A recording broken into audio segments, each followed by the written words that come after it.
So if you're looking to start an AI automation agency, or maybe you've already started one, here are the 12 most common questions you're probably wondering. I have hundreds of people reaching out asking for these exact questions. And so I thought it would be nice to make an entire video on this. And so the first question is how to find leads, okay? Because at the end of the day, right, a business, specifically a service-based business, requires leads. It's the lifeblood of any business. If you don't have this, you don't have a particular business. Now, what I like to define lead generation sources as is in one of two buckets. They're either going to take a lot of money usually, or they're going to take a lot of time. And so when we think about lead generation sources that take money, usually those are like Google ads, right? To get your foot in the door, if you're just starting out and you have no experience, this could be like $2,000 upfront investment. And then on the flip side, it could be like SEO for time, which is a great strategy, but the problem is that it could take 2+ years just to get your foot or get this off the ground, and that's a lot of investment in either instance. Now, neither of these are my ideal places to start. How I would recommend starting is with these 4 different lead generation sources in this order. The first one is a place called Upwork.com. You've probably heard about this. This is the world's largest freelance site. Now, the reason I love Upwork.com is for a couple reasons. The first one is you could literally go to their website today and you could create a profile on this. And the cool thing is if you were to search for the keyword AI automation, there's at any given time at least 4,000 jobs here. Now, if you were to pare this down, you're like, hey, I only want to get jobs with that pay me $50 an hour USD, or at least $1,000 on a fixed rate, there's still going to be around 1,000 jobs out there for you. And so the cool thing about this is if you're starting today, that is so many freaking people that there's no way that you'd even be able to, as one person, get through all of these particular people. There's just way too many leads to get started. And so the second reason why I also like Upwork.com, number 2 about this, is that in addition to there being a lot of leads, the actual process of acquiring customers is pretty easy. So let me explain what I mean here. So you already have clients on the platform that also have the budget to spend. And these guys have already thought, well, I need the service. I know what it is. And now I'm just trying to rationalize, should I hire you or should I hire like your competitors over here? And so as long as you're better than these people, you're going to be able to find work. And so a lot of the most difficult parts are already taken care of for you. Do they know what AI automation is? Do they know they need it?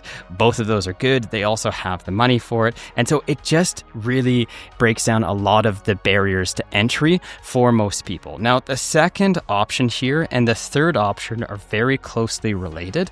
Once you've gone and found success on Upwork, usually this is like the 5 to 10K mark per month. I would then, assuming this is, you're in the US or whatever, then I would move on to another lead generation platform like cold email, or you could do cold LinkedIn.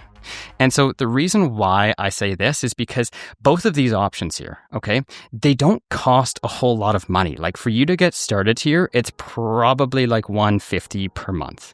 Whereas if you're to run Google Ads and try and get lots of leads, it's going to cost you thousands of dollars, very likely. So it's going to be way more expensive. And you're also not spending 2 years building up a personal brand, or you're not spending 2 years building up your SEO profile, right? So for that reason, I think that this is a low cost and low time investment opportunity to acquire new leads. And so for that reason, because it's low cost and it's not going to take a lot of time, this is a great option. Okay. And then moving past that, once we've kind of solidified all these, then I think the next best approach here is social media. Now, let me give you my stats on this. I have maybe like around 70,000 subs on YouTube.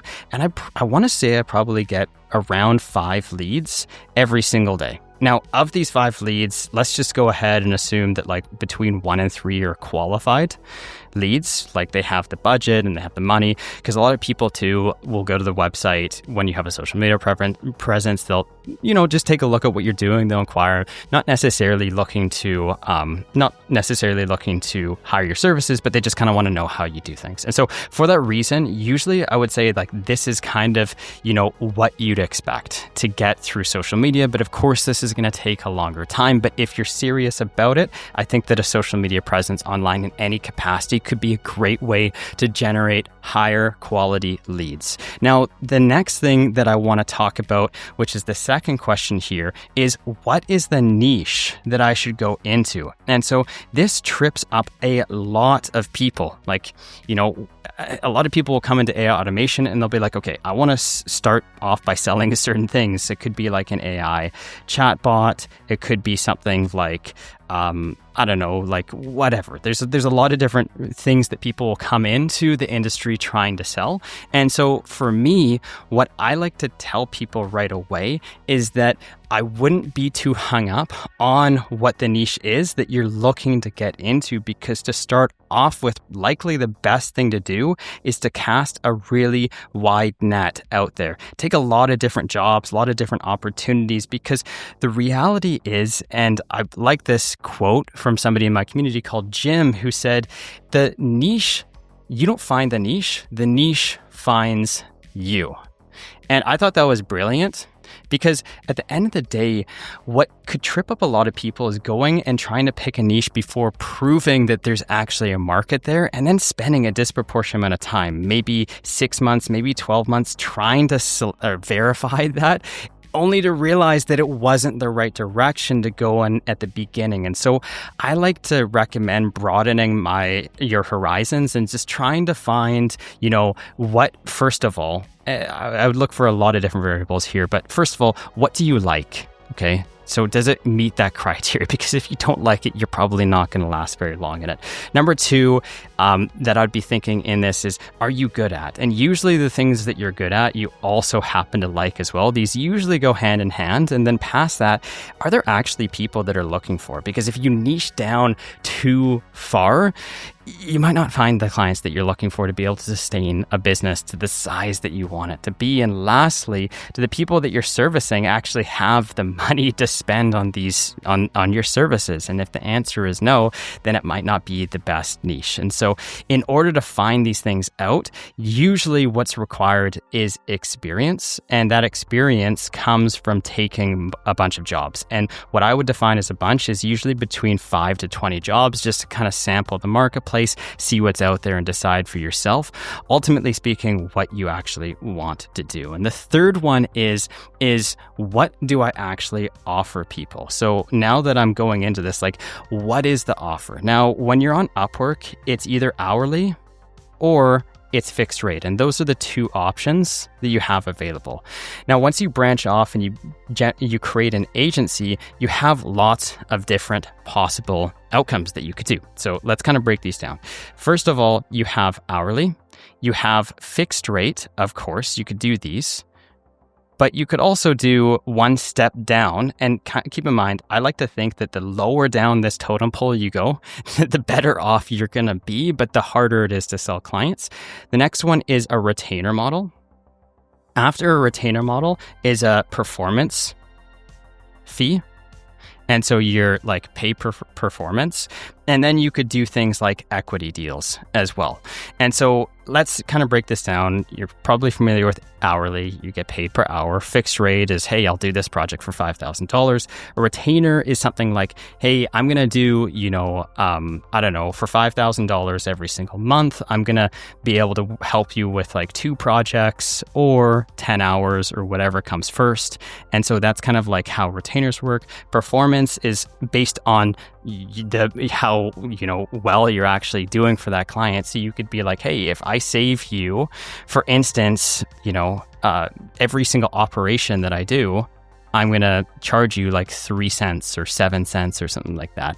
And so that's pretty cool, because all of a sudden now you can have a model that will pay you dividends for a lifetime. So for instance, you can set it, run it, and every single time that runs, you're charging the client 7 cents. You charge them that on day one, you charge them that on year 1, on year 10, all that kind of stuff. And then the last one is equity. So you could go into business, you could go up to business owners and say, hey, I will automate whatever for 20% of your, or maybe not that high, but like something like 5% of your business, right? And so this is probably going to be the most difficult one, obviously the most fruitful one, but the most difficult one. So out of all of these options, what I would recommend for most people getting started is the retainer.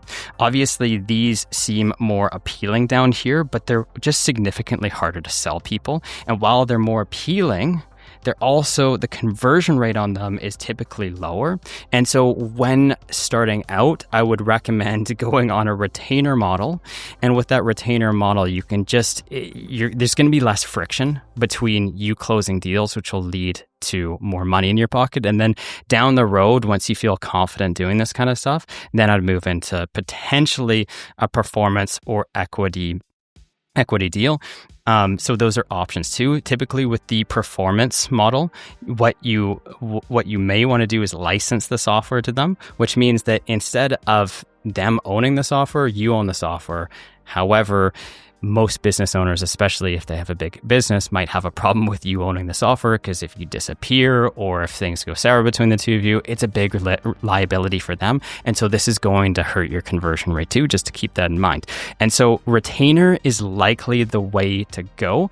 Let's talk about the next question here. Now, the fourth question has to do with price. And this is always just such a tricky question, because the reality is that there's no price out there that's like one size fits all. And so this will vary on so many different factors. But the main way that you're going to find the right price is through A/B testing and just tracking data long term. And this will determine, what the market is willing to pay for your services. But I'll tell you, first of all, what I charge, and then we'll go from there and tell you what you could potentially charge, because what you think you charge might not be actually what you should be charging. So for me, I offer 3, 5, and 7K retainer packages. Okay.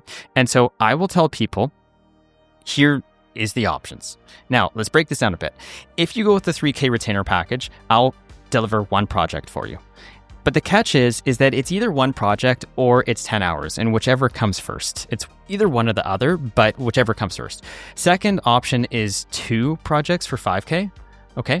Or it's 20 hours. Again, whichever comes first. And then the third option is 7K for 3 projects, or 30 hours, okay?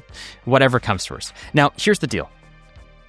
With an agency, obviously, this is a lot of time to be giving somebody, but this is pretty scalable because you can start hiring people to do the work for you, and then you can, grow your agency pretty fast. But here's the reality. Like, if I was starting today, I would not be charging this, okay? This is not what I would be doing. Instead, what I would be doing is I would be looking at different currencies that I could charge. And so let's break this down. You're probably familiar with charging people money, right? That's typically what happens. But for me, money is not the main motivator when I start a business for the first time. The main motivator for me is I want to grow as quickly as possible, because the faster you grow, the faster you're going to hit your goal, which is like 10K, let's say, when you start out.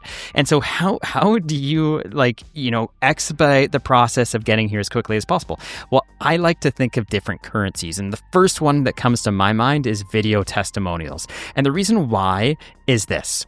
Let's say you get one client over here, and I'm just going to say an arbitrary number. This person pays you $2,000. You're like, awesome, I got $2,000. That money is one time. It comes, it goes, you never see it again. With these video testimonials, the beautiful thing about this is that you're going to be showing this to your second client. You're going to be showing this to your 100th client. You're going to be showing it to your 1000th client. So this compounds over time, and this allows you to grow so much faster, because then for every future client, you're able to show them these video testimonials of past people that are like, look, you got to hire this guy because he's just so freaking amazing. And so usually I'll put this on my website, okay? And on the website, I will have like a stack of 9 video testimonials back to back to back. And most people aren't going to actually watch those video testimonials, but just the fact that they're there, they're like, I can trust this person. I get it. This person's good. There's a lot of people that speak highly of that person. And so what this does is it allows you to, first of all, increase your conversion rate in the future. And it can put you in a position where you can charge higher prices too, because ultimately speaking, when you're doing, in my opinion at least, agency work, one of the biggest determining factors, again, most people when they go to hire AI automation, they already know they need it and they want it, and they're just trying to decide which service provider to go with. And to choose the right service provider, which would be you as opposed to everyone else, usually it's social proof, okay? And they're willing to go with people that they feel like is going to be the most certain outcome of getting them where they want to be. And one of the best indicators of that is past performance. And one of the best indicators of past performance is video testimonials. So if you have a lot of video testimonials, people think you're going to do a great job, and they're going to be much more likely to hire you and not your competitors, because by default, they trust you more. And so I would be focusing on video testimonials. I would be focusing on reviews, first of all, because in the short term, yes, you're not making the immediate cash flow, but in the long term, you're going to grow so much faster, and it's going to flip the script. So instead of you having to chase people down a lot of times, people might chase you down because all of a sudden they're like, wow, you're the prize and I want to chase you. And so for that reason, I think that I would start with social proof. That's the currency, is social proof. And then after social proof, then I would go into money. And practically speaking, again, there's no silver bullet to help you address this. But what I like to do is I would choose a number that you're comfortable with. And again, it doesn't have to be some crazy high number, just something to get your foot in the door. What you start with is not what you end with. So I wouldn't be super concerned. It's really just about gaining experience and getting your first client, because the second client is way easier than the first. The third client's easier than the second. And so what I would do is every client that I get, okay, every new client, I would incrementally increase my price so that I'm charging more. And I would keep going on this pattern until there's friction and people are like, maybe I don't want to do this or whatever, right? So maybe you get to the point where it's like $12,500 at the end here, and people are like now struggling to justify going with you. And so the market's going to determine what they're willing to pay for your services. And so I would just incrementally increase my pricing until the conversion rate was low enough that it probably didn't justify me increasing the price, okay? And so that's typically how I like to price things out. The next question that I want to talk about here is, how do I actually sell clients on the phone? So this all comes down to sales calls. And so my answer to you here is that I try not to it's less about what you say and it's more about what you don't say. It's more about listening, right? And so I think that ultimately speaking, one of the biggest things you can do is just listen to the clients, understand what their pain points are. And once you understand what these pain points are, it's going to be so much easier to sell people. And so, to be honest with you guys, I don't go into sales calls being like, I'm going to sell you AI chatbots.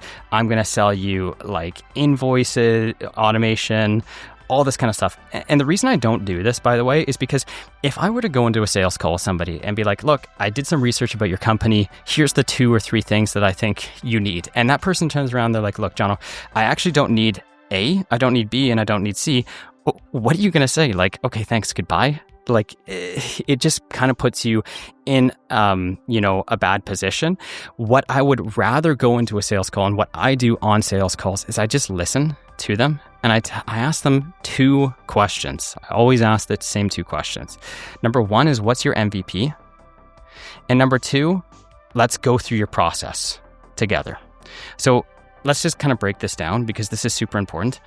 Everyone, when they jump on a call with an AI automation agency, is they're going to be like, okay, I want everything.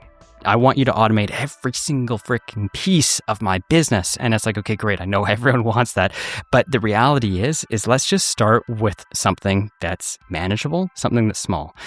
This is usually the biggest pain point. Like, what is the thing that's tripping that company up the most? And it's also a combination of that, but it's also like, what can you provide quickly? Because the reality is that all business owners have hired, at least most, I would say, have hired freelancers or agencies, and they just take forever to deliver. And then by the time something is delivered, it's usually a negative experience, and they've been burned before, and they just don't want to go through that process again. So what I like to line up as is like, let's just start off on the best foot possible. Let's talk about what the MVP is, something that is really going to be the big, what can I build for you that will be the greatest opportunity for you to increase your, bottom line that I can provide you with, that will also be as quick as possible, not months, not weeks, but like, what could I potentially get built for you in like 2 to 3 days? Okay. And that kills two birds with one stone. And the reason I say that is because, first of all, you're going to build trust with them, and you're going to show how good of an ROI you can provide somebody with.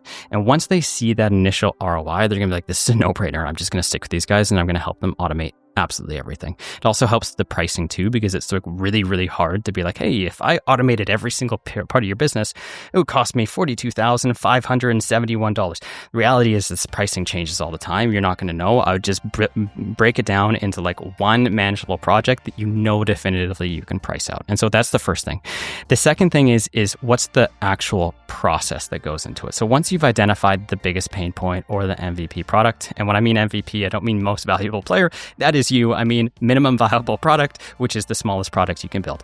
The next thing is the process. And so once we've identified what it is, I just listen to them. I say, okay, and what next? And that is literally the phrase I keep saying. Okay, tell me what's next. Okay, tell me what's next. Okay, tell me what's next.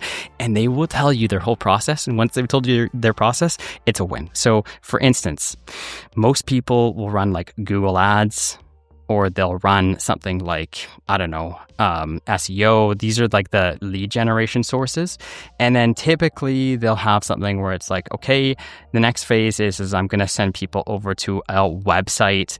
And on this website, we're going to capture some information. Tell me what's next. Well, usually we want to get them on a sales call. And so I'll be like, okay, we need to have a new lead sequence where we're calling or messaging, or we're going to email or whatever. And then I'll be like, hey, what's next? And they'll be like, okay, sales call. And so I'll just listen and ask them what's next. And they will tell me their entire flow. And once I understand this entire flow, and I'll build out this flow chart just like you're seeing here, it's very easy for me to give them very tailored solutions to the exact problems that they're facing. And the cool thing about that is when you provide very real and tailored responses to their industry and their niche, it's way easier to convert people because it is the exact problems that they're looking to address, and you're the person that's giving them the solutions that they're looking for. And so they're going to love you for it, and it's just a way easier way to close deals. Now, the next thing that I want to talk about here, so question number 6 over here is, how do I scope projects and deliverables? And so this is really, really important. Now, the reality is that I don't think there's been a single client that I've ever had come to me that didn't say, Jono, I don't want everything in my business automated. Like, I only want 5%. That is just something that most people have never, said. Obviously, they want like as many things that reasonably can be automated to be automated. And so the problem is that a lot of people will have issues scoping projects. So they'll be like, this person wanted this and this and this and this and this. And then this turns into like some 10-page report. And you're like sitting there and being like, oh my gosh, like how am I supposed to go ahead and price this out? Am I like $102,791.62? It's like nobody knows, because reality is this, okay? This is like an estimate at best. And the problem with an estimate is things change, okay? And things change fast. And so the problem is even if you did give that estimate at like $102,000, everything's going to change, and it could be a lot more or it could be a lot less. And so you don't want to be on the hook for something that's going to inevitably increase. And so for that reason, I just like to simplify my life and tell clients, look, we're just going to focus on an MVP. What is the highest leverage activity we can build out for you that is going to make you the most money? And they're going to tell you what it is, and then you build it out. And then that way, you're going to do quite a few things. First of all, it's going to be so much more manageable to be able to price out, because you're like, okay, I'm going to do like $3,000 for this project, and you're not dealing with like 15 projects at the same time. But also it helps out because by you delivering fast, it does a couple things. First of all, it increases the trust, because clients are going to be like, oh, this person actually got me results fast. Okay. And that's huge. That's half the battle. And the second battle is that when people hire you, well, they want to know that what they're investing their money into is actually like paying them dividends. So they want to make sure that whatever the ROI, like they're getting a good ROI. They're like, okay, for the money I spent, the value that I'm getting in exchange for that money is substantially more. And so as long as you can do these two things, you're going to be in a good position, and it's going to lead to customers wanting to come back more and more and more and have you as their go-to service provider to automate all of the rest of the solutions that they're looking for. And so past that, the next question here becomes number 7, which is which software should I choose first? So which software? Okay. And so there's a lot of different softwares out there. And so you can think about like Zapier as one option. You can think about N8N as another option. You can choose Make.com as another option. And this trips up a lot of people. Now, here's my thought.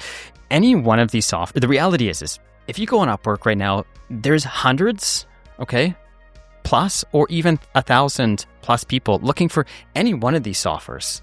People are looking for Zapier. People are looking for N8N. People are looking for Make.com. People are also looking for things like Go High Level, which is CRM automation as well. And there's so many people looking to do this. What I would say is I would just pick one for now and then just go with that. I wouldn't learn all 4. I wouldn't learn 3. I wouldn't even learn 2. I would just start with one at the very, very beginning. And here is the reason why. The reason why is because usually when people start an AI automation agency, they have a goal in mind. And this is usually 10K. And this is you over here, by the way. And you're looking to get over to 10K. Now, the thing is you're not looking to do this for free. Yeah, nobody is in business really to make no money. Otherwise, you wouldn't be able to support yourself and do this long term. And so the reality is here's your goal. How do you get there as quickly as possible? Usually it's by doing the thing that you're the most uncomfortable doing. Okay. And usually what the most uncomfortable thing is calling, like sales calls. So sales calls and marketing. And so if you just focus on the things that you probably know you should be doing, but you want to avoid out of some fear, and trust me when I say like everyone has fear of rejection, fear of failure, fear of even success too. And there's so many other fears that kind of like manipulate us and change our direction. And, I face this all the time, and I'm sure that you do too. And so the thing is like, these are the things that, we try and avoid doing. We try and fill our time with busy work, things that feel good, but aren't actually moving the needle and getting us close to our end goal. The thing that's going to get us to this end goal as quickly as possible is just picking up the phone and calling people and sending out quotes, or doing marketing and all that kind of stuff. And so instead of like focusing on going down the rabbit hole of like learning forever, I would just pick one software, because there's literally hundreds or thousands of people looking for that exact software, your exact skill set. Go out there, go sell people. There's never a point in time that I've come across in myself or somebody else where they're like, now just feels right. Like I'm 100% ready. It's always like you're climbing up the ladder and you're diving off the deep end into the water, and no amount of preparation is going to, make you feel like today is the day to take that plunge. And so sometimes you just got to do it. And a lot of the learning comes when you work for somebody else. And I find usually that's when I learn the quickest. And so which software? I think all of these can work. I think that, again, there's lots of people. My recommendation probably would be to start out with N8N. I think the last time I checked, there was actually more on Make.com and potentially even on Zapier, at least on Upwork. But the thing is N8N long-term is more popular. And because it's more popular, there's going to be more people in the future looking for it. And it's not just slightly more popular. It's like, here's N8N here, and then here's like Make.com and Zapier. And so for that reason, I think this is probably a longer term bet, but there are people looking for pretty much everything out there. So number 8, the next question here is how do I handle credentials? Okay.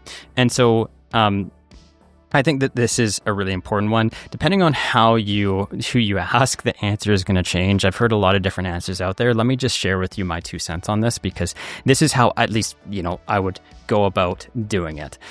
So the credentials are like, usually I will share this on an onboarding meeting. Okay. So client pays and signs. And then the next thing is I'll schedule an onboarding meeting, and I'll come in prepared with one goal in mind to set myself up for success. And what that success looks like on this onboarding meeting is making sure that all of the softwares are purchased, okay? And all of the credentials are shared.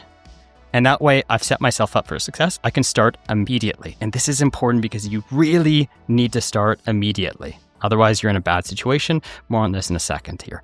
So how I share credentials, there's usually a step, there's a path, a logical path that I take to sharing credentials. There's an order, and you want to start the higher up and go lower if it's not an option. Usually the best way is to add a user. And the reason I say add a user is because there's no password sharing at all. Like in N8N, you could just have somebody add you as a user. You're good. You have your login credential. You have your own login portal. It's good. But the problem is that a lot of these softwares, they charge the person money to add a user.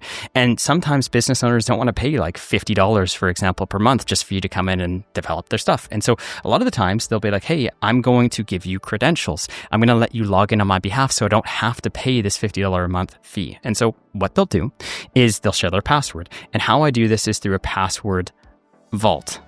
Okay.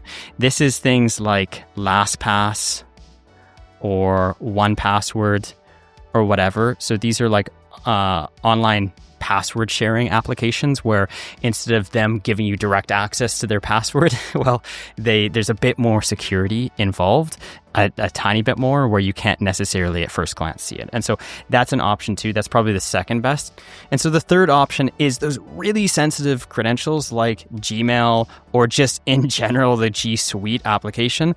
Most business owners feel kind of uncomfortable, like they wouldn't want to give you their G Suite because that's like being like, hey, here's my digital footprint, here's my whole life. Most people don't want to do it. And also there's 2-factor authentication associated with this, which makes it even more of a pain in the butt to do. So what I like to do is on this onboarding meeting, okay, I will sit down and I will go into N8N and I'll be like, okay, in N8N, we're going to go into the settings page and we're going to, we're going to go into a workflow and you're going to integrate in your Google account over here. You're going to integrate in your Drive account and your Sheets and all that kind of stuff. And so I'm going to walk you through the process of doing that so that by the time the onboarding call has been completed, now all of a sudden I have all the credentials I need. It's set up. And so for those sensitive things, you just walk them through. You hold hands and you like walk the person through the process of setting it up so that you're done. And the reason why I say that this has to happen immediately is because anecdotally I find through all of my businesses, the time between somebody paying and actually like setting up and onboarding, this is kind of like the time horizon. The longer this goes on, the more deals that pass, right? The more, this is like a graveyard where deals come to die. Some people are just like, hey, I'm grateful that I signed up, but ultimately speaking, nothing's happened, or I've lost interest or whatever. And so the more time that happens here, the more likely things are going to go south for you. And you don't want that to happen. You want to get the ball rolling as quickly as possible. And the first few days and weeks are the most important in your working relationship with somebody. So you need to have, you need to show results as quickly as possible. And so I would just make sure that this is set up as soon as possible, which brings me to point number 9 here, which is, okay, you're sharing credentials, but who owns the software? And again, I see different answers all the time, but here's my take on it. There's 2 scenarios. You own it and client owns it. Okay. And so let's talk about when the client owns it. If you're doing hourly, if you're doing fixed rate, if you're doing retainer, and sometimes if you're doing performance. Okay. And on this side, if you're doing performance, again, this is a 50-50 toss-up or equity, then I would say you own it. And so here's the deal here. The reason I say this is because at the end of the day, like, a couple things.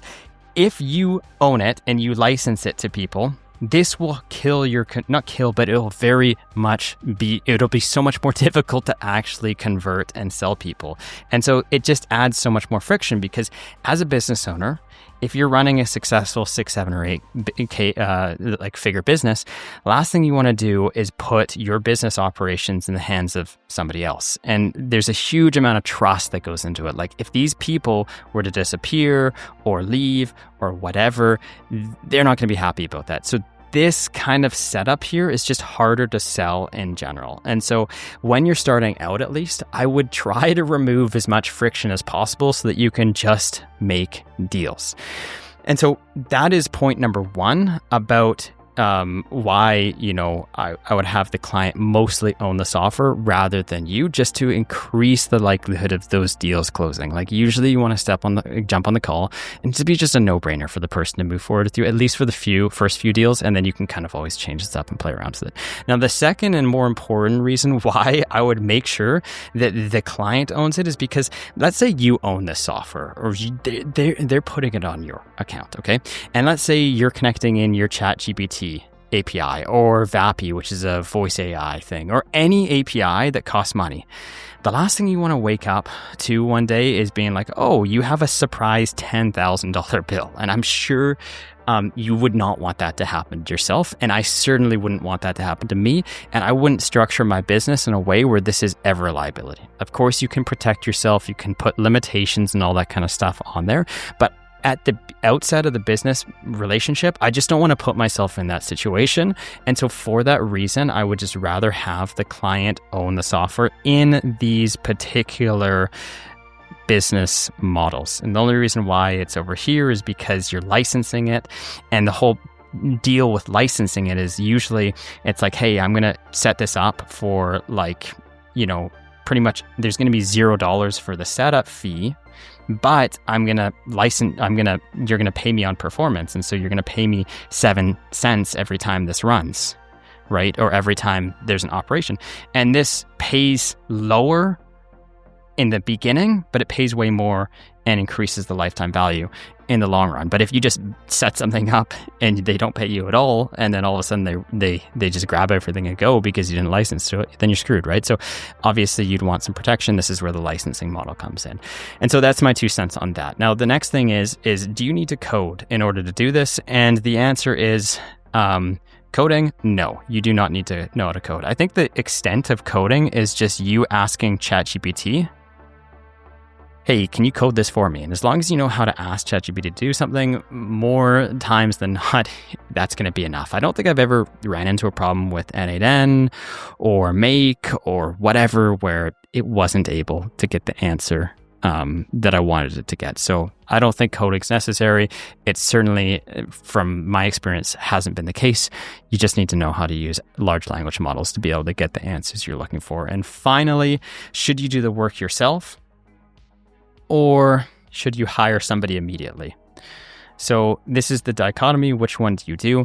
And so my thoughts is like when you're starting out, it's either you or employees or whatever, or contractors. Now, the thing is this just comes down to one thing. Like if you don't have money, so if money is an issue, you should probably do it yourself because you're not going to have money to pay people. But if you don't have time over here, like let's say you're starting your 3rd, 4th, and 5th business, capital's not an issue, you just want to get it up and running off the ground, then yeah, you could try just hiring employees right away. But if you don't have the money, I wouldn't do this. And here's why. I've hired lots of people in my life. I would say hundreds and hundreds and hundreds at this point in time. And here's the thing that I've come to realize, that usually I like taking a top-down approach where I learn the skills first and I make sure that I understand what people are doing. Just typically, I find that with employees, it's just been my experience that they'll get away with as much as they can. And so with that being said, I like to make sure that I have tight standard operating procedures in place. They know exactly what to do. There's timelines in place.